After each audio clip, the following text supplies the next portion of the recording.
Welcome to Channel News U. Today's topic: 300 Russian soldiers were neutralized in Donetsk Oblast. Commander-in-Chief of the Ukrainian Armed Forces General Valerii Zaluzhnyi reported on November 5 that Russian forces have tripled the intensity of hostilities in certain sections of the front with up to 80 daily assaults. The Russian military is likely trying to use mobilized personnel to restart the Donetsk offensive but will likely still fail to achieve operationally significant gains.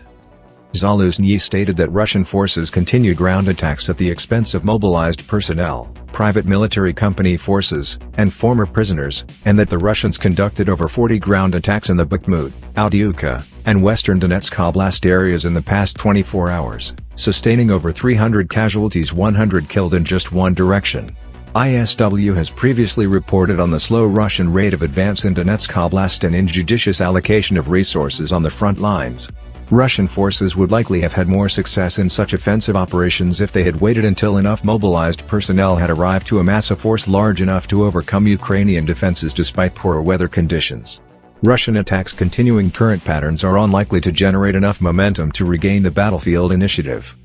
The apparent intensification of Russian assaults in Donetsk Oblast likely indicates that Russian forces are repeating that mistake throughout this section of the front. The increased quantity of personnel at frontline positions may allow Russian forces to achieve some gains in Donetsk Oblast, but poor training, logistics, and command will continue to prevent Russian forces from making operationally significant gains that would materially affect the course or outcome of the war.